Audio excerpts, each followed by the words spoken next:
Welcome to the Drive Network. I'm your boy Big Bucks. I'm not alone today. I'm with my boy Tebo. Yeah. Big guy on TikTok, about 30,000 followers. Ke pari yako, Captain Park. Let's do this. Woo! Awesome stuff. The best thing about this is that I found you through your work. Yes. I found you through your work. So for all these guys, the Sanners know what they do. We found each other. Awesome, man. Tell me what's unique about Tebo and what makes him unique. I know the surname already makes you unique, but what makes oh man, I'm still shocked.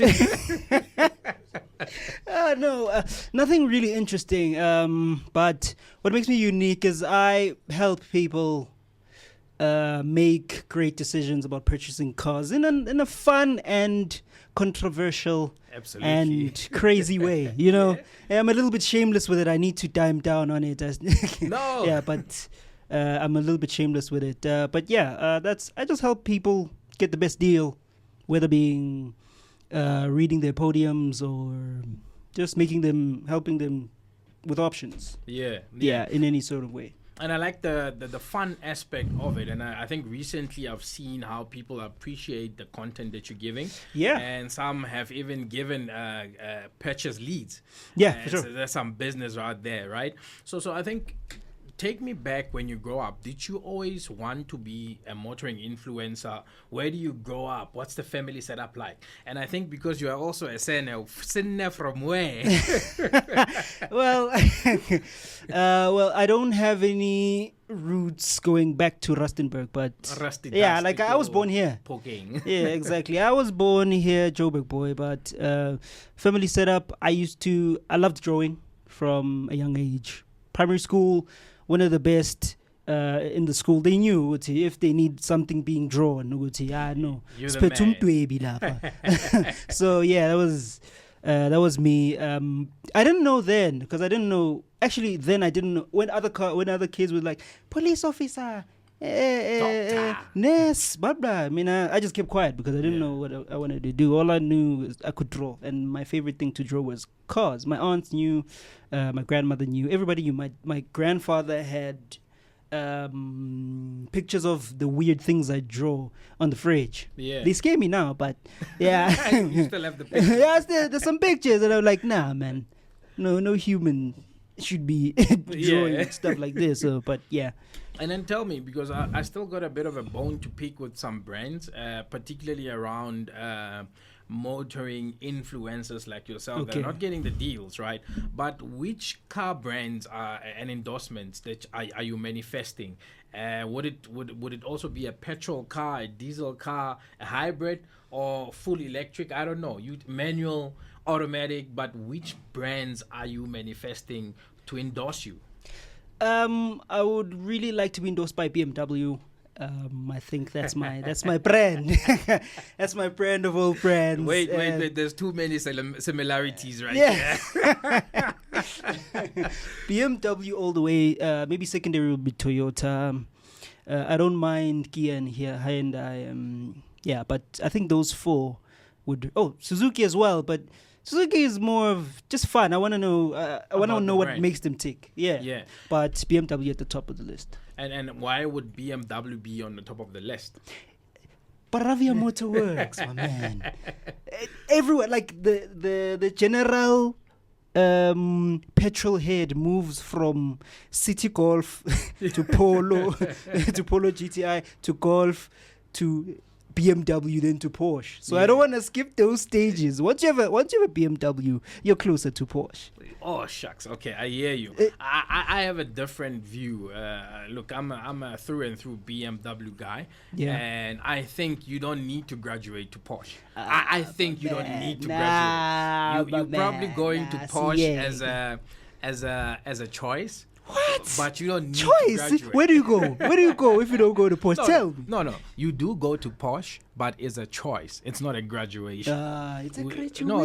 We show a lot of Porsche's flames. You need a stiff gate. If you own a Porsche, we need to see the BMW stiff gate. Okay. No. I'm with you. And what would you say is your preference? Would it be petrol or diesel, and why? Those the cars do different things. I mean, if Okay. you city to city, you get a petrol. Long distances, you get diesel. Yeah. So I don't know. I don't know if I'm a long distance person. Maybe a petrol. I'll do petrol. You'll do petrol. Probably sounds better, right? And I think for me, petrol for the engine sound. Yes. But I drove a diesel X6 last week, and it was giving some decent exhaust sound. Yes, it is. Apparently, these new diesels are built in a different way. They give you. They don't sound like a truck anymore. So people are really pretty happy with. I think that was the main gripe about diesels. People didn't really like the sound as much as, yes, it's more reliable and all those things. But I think they fixed that. With these new diesels actually sound very good. And would you say I must take a diesel or a petrol, or it depends on how the usage? Petrol. Yeah, let's go petrol. And would you particularly go for a hybrid or a full electric car? No, maybe because I don't have the broadest understanding of them yet. Yeah. You know the dictionary definitions, but we don't really have a full grasp of them. Yeah, maybe we need to have them around for maybe a few more years to just kind of see how the battery and motor dynamics work. Yeah. And how much is the maintenance costs? Understand that, because I think that's my main position on it, because I mean, I just don't know, man. Batteries they work with weather. Yeah, batteries work with weather when it's hot, like an iPhone. iPhone ayithandi ukushisa. Yeah, iPhone ayithandi ukushisa. So iPhone, when it's hot. Yeah, exactly. So we don't really have, because there was a lady in my DMs like, can you please explain the Toyota Corolla hybrid for me? I'm like, Ash. Where do I start? Yeah, where do I start? Because she was probably thinking of whether she should get it or not. Or not. So, yeah, I do hybrid before I do electric. A hybrid before electric. Electric is It's that's now the graduation you're talking about. Yeah. But remember, electric is for Sentin, Rosebank. You can't just play in Kempton Park. Yeah. Where you gonna charge, my brother? Charge at the airport. And you see that they've just added 200 rand to the prepaid thing, and forget. No, I'm with you. And I think for me, this brings me then to the next point. For me, it's the influencers in the motoring space do not necessarily get gigs with the brands, man. They don't get gigs with the brands. Yes, man. What's the story behind that? And tell me, what do you think are your challenges? Yeah. Because I'm looking at your work that you do just on pictures, and the brands are not coming forth with vehicles. Yeah. What would you say are the challenges in the motoring influencing space? I think it's, first of all, getting the information is tricky. Yeah. I had to place myself in different situations to get the information. Like on Twitter, Mr. Kumbi M has a nice space where he shares his gripes and he shares his insights on the motoring space. I wish he'd share more. I think there's a little bit of scared. You know when you're afraid of stepping on toes because you might not get that car. Yeah. But he really does his best. But yeah, but the information, first of all, is tricky to find. And the people that need to respond to the emails are not. They're not responding. Exactly. So then you find yourself in limbo. I mean, I've sent so many emails. No one has said. I had to find this information elsewhere, that you have to be consistent on all social media platforms. Oh, I see what you mean. And I'm thinking this should be easy. I'm bigger than some of these motoring journalists Correct. on Twitter. And I'm doing very well. You look at my my analytics, they're pretty dope. So I thought it would be really easy for me to get into the space, but it's not. There's people, there's egos, there's favoritism. It's a whole jambalaya. And I think I look at celebrities, right, that just come in and get the cars. But I think for the brands, they're not extracting the full value in the sense that you give big bucks as whatever, a car, because of a following, whatever. And I just drive the car to my vacation. I don't worry. about where the car, whether people understand the technicalities about the car, understand the product. Yeah. But I think the PR guys, the marketing guys, they gravitate towards celebrities Yeah. as opposed to someone like you, because you'll give me in a funny way but yet informative way Exactly. information, the detail. Yeah, no, true. I think they're afraid, man. Ish, you get it. Afraid of what? Yeah, man. You get someone as difficult or as honest as me, and you have a problem, because if the battery is faulty, then I must say, then if you buy this car, the battery, you're gonna need to replace this battery every year, because the car needs so much power to circulate through the whole car that you're gonna need to replace this. And they don't want. Oh, that's not the honesty they want. They don't want negative feedback. Exactly. They don't appreciate. I feel like they don't appreciate negative feedback. I think their brands are a little soft, man. I that's what I think. They're just a little soft, and I mean, if I'm going a little too hard, you can DM me on the side and say, no, shut up. Shut up a little bit, man. 9,500. Yeah. Yeah, man. Sell me out, man. Exactly. Yeah, buy me out or something, Yeah. So, yeah, but in all seriousness, I mean, even some brands don't even associate themselves with some motoring journalists. So it's that bad, I think. And I don't understand this thing, Yama influencers. I mean, influencers again. We spoke about influencers last week, and they chapping into your business. I'm thinking, yes, no hate to influencers. Exactly. By the way. Yeah, I mean, Lasizo has 1 point something or 2, 3, 4 million followers, and it's gonna get where it needs to. But are they going to buy it? Because here's the thing: they see the car from Muzi, Muzi. He's decent. He's decent. Yeah, he understands what he does. Yeah, and he does both. Yeah, he plays in the middle. But you give a car to Kumbi, and this is not in a malicious way. You give a car to Kumbi, he's going to show you what it does. But the same people then come to me and ask if should they actually buy this car. I see what you mean. It's like, the money, I'm the guy. You are the guy. You are the I'm lead. the guy. Yeah. Yes, he introduced you to it, but I'm the guy. Because every single day I get two ladies or 3 guys who come to me and say, I saw the review on this car. Do you think I should buy it? Why didn't you ask him? Yeah, but I think there's also a gap. There's also a business opportunity from this.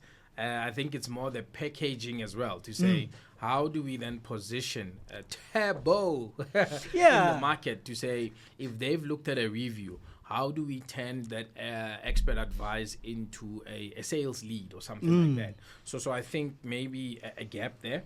But I just want to go back to you mentioned that BMW is your favorite brand, right? One of those that you'd want to get endorsements from. For sure. What's your favorite car and why? My favorite car is the BMW M2. Oh, yes. Yes, that's too many similarities right here. Exactly. Oh man. That's my dream. But before that, I would say, I know it's manual, but it's the GR Corolla. Yeah. Oh, yes. It's a manual, but I would really like to get my hands on that one. But my favorite car is definitely the BMW M2. The BMW M2. And talking about the BMW M2, there's actually an M Fest coming up. Yes. What can you tell us about the M Fest as a BMW fanatic? But I also understand that it's predominantly not just for BMW fans, right? Yeah. It's for a motoring fan. Exactly. Yes. I mean, all are welcome. But if you mention Mercedes in front of me, I'm going to punch you on the side of the neck. I don't know which side. Yeah. But yes, it's just a festival, just enjoying motoring in general. Maybe let me break it down in a swallowable manner. Okay, so it's just a festival with a concert at the end. So it's a 3-day thing. It's actually a 2-day thing, but now they've added a Friday. A Friday one. Yeah, Friday you pay I think 1.8, and then you get 1.8, and you get the whole experience without people peasants and children crying. You get the whole thing. You can shoot your content. So it's like the press. It's like the press day. Sort of like you get invited. You pay for press day. sort of like a press day thing. Yeah. And then Saturday and Sunday is the actual event. You choose between Saturday or Sunday. You buy a ticket, general, like I think 350 Rand. And you just spend the whole time there. There'll be games. Kiwani, some roller coaster thing called Rift City when I went there. For the kids. For the kids. And there's plenty of food. You get to enjoy all BMW. Oh, man, do we get to drive these cars or something? Yeah. There's but you actually pay. Right now, you actually pay for those now. Yeah, it's no longer free. It's no longer a comfort.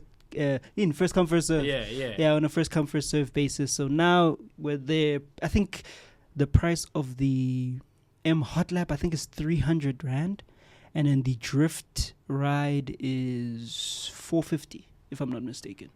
But yeah, so you just just get there. It's all BMW, all car fans in general. They'll be drifting. Yeah. It's overall exciting. And your M2, would you take an automatic or a manual? Definitely automatic. Automatic. Never. I'm paying 1.7 for a manual. Yeah. Forget Why it. not? Forget it. Tell me why. Because you're petrol heads picture are this. looking for It's 6 o'clock and you're stuck in traffic with a hill the size of Mount Kilimanjaro. Clutch and no, forget it. I'm done with the clutch. Exactly. Call sighting lay one.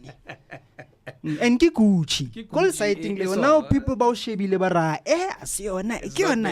No, ke clutch. So I think for me again, the petrol versus automatic topic depends really on different countries and markets. And I look at BMW when they launch cars, they're saying, I want a manual if it's someone in London. Yeah. And somebody in South Africa says, I want an automatic. But I think it's just maybe the reverse opposite, because for us, we started driving manual. And manual was a thing in South Africa. For sure, yeah. And then in Europe, automatic was a thing. And manual was scarce. So it's just maybe a reverse thing. Yes, the inverse, you know, because I think now a lot of car fanatics are going crazy about the fact that some of these BMW M cars come on manual. Yeah. I mean, those are people with 3 cars in their garage, and they're just happy to have the BMW as a manual. But talk to them and ask them, would you daily it? They would never say yes. They would never agree. Only a few, only a select few will agree. Because manual is dying, guys. Manual is dying. If you can get, that's why Quids actually offer cheap automatic gearboxes. But do you want to buy a cheap automatic gearbox? No, obviously you won't. I mean, automatic Quid, what does it do for you? Exactly. Yeah, so no, man. But in all, I think manual is dying. But I know with there's some people who prefer Porsches in manual, but those people, it's a Sunday car. Yeah, but those people don't pay tickets. They just park anywhere. Those people have yachts. Those people have servants. And so, yeah, you can't really compare yourself with those people. I mean, you can't compare yourself to Matt Watson. Matt Watson has like 5 cars in his garage. Absolutely. Absolutely. So, yeah, automatic, man. Automatic. Any given day. Don't let any petrol head shame you. For buying automatic. Man, it's a driver's experience when it's manual. When you drive van, let's go see. And sorry about that. And I think there's just an interesting element that comes to my head now. We spoke about an automatic Quid. And we know the car market in South Africa today is crazy, right? Yeah. We just look at a decent car. To buy a decent car in South Africa today, maybe around 350,000. Yeah. And you're looking at repaying about 7,000 a month. And any decent car today in South Africa, you're paying between 7,000 and 15,000. Yeah. And I'm saying now, when do I know it's a good time to buy automatic versus a manual? Because if I'm looking at myself at a budget of 250, do I get a decent automatic? What's your view about that? Oh, interesting question. Look, it's what you can afford. Because I'm thinking, I would rather get a manual at a price range of 200 to 250. I mean, no hassle, pretty easy to fix. Well, automatics will cost you more to fix. So I think just on that note alone, it's some of these new automatics take once you fit so many people inside, it becomes like a Nissan Magnite. You get a Nissan Magnite, you're automatic, you're asking for trouble. If you got people over 90 kgs in the back, you're gonna have to push it up a hill. It's gonna take 3 years to get to gear 3. Then you've got a problem. I just want to quickly look at your dream car, man. I'm one for financial literacy. I'm one for understanding how much you need to buy your car for. And you said BMW M2 for sale. I just want to prepare you so that we know that this car that you're looking for, how much you're buying it for. Where are you going? Straight to the website? Yeah, straight to the website. Do you have an idea how much this car costs? Yeah, like 1.7. Yeah, I'm picking one up here for about 1.640. So let's say 1.650. And let's just prepare the mind, man. I see per month for this particular car, maybe look with a deposit of about 165,000. For 72 months, you'll have to pay about 30,000 rand per month. This is with a deposit. Let's remove the deposit and just see something nice quickly. Let's remove the deposit. It's now doing funny stuff. Okay, but it's 30,000 rand with a deposit of about 165,000. Some decent insurance maybe goes for about 5,000 rand or more, depending on your credit profile. I know one tire for the car is about 8K. Oh my goodness! So and fuel, it's got a small fuel tank. Around about 40 watt. I don't know exactly. 45? Yeah, maybe around there. But you visit the petrol station a lot. Quite a lot, yeah. Yeah, you pay around 1.2 every time you visit. And what's on the fuel consumption? 8 point something? Yeah, the range for a full tank is about 430, 410, depending on your drive. If you drive well, you get maybe close to that. But if you push it for the car that it is, maybe it gives you around 250, 300. So yeah, that's just preparing the mind there. 30,000, 500 with a deposit. Insurance. So maybe with no deposit, you're looking at 35. And then insurance. Maybe. So you're paying 40,000. Yeah, and so that's your car. Oh yeah. No, I'm shocked. Which kidney do I? What's my kidney, Malin? What's my kidney? So we're prepping the mind as we push into this industry. Then we think. But for me, it's a younger version of yourself wanting to come into this space. Knowing what you know now, what would you tell them? I tell them good luck. Wow, just good luck. I tell them good luck. You might have to operate a few heists. Maybe might maybe hijack a few things, but it's not looking good. But maybe find a night shift. Something. Do something. Do something. Become a man of the night. Something. Yeah. No, I get you. Yeah, that's what I would tell him. It's not looking good. 6,000 rand a month being because I started as a graphic designer, so I think junior graphic designer maybe will be earning 7,000, and that 6,000-7,000 is for insurance. M2. Thank you. Okay. No, we're good. And where do people find you on socials? I'm predominantly on TikTok right now, but I'm trying to do that thing that the PR people want. Yes, broadening my social media influence to other platforms. But you'll find me on TikTok as Turbo. Yeah. Interesting surname. But yeah, thank you so much for making time. Yeah. And I know that we will probably call you in for some more advice. No problem. And if you're looking for car advice in terms of what to buy, he gives decent information about the car. Go check him out on Turbo, TikTok. He's your guy. He'll give you more information. Thank you. But for now, your boy, Big Bucks. Peace. We out.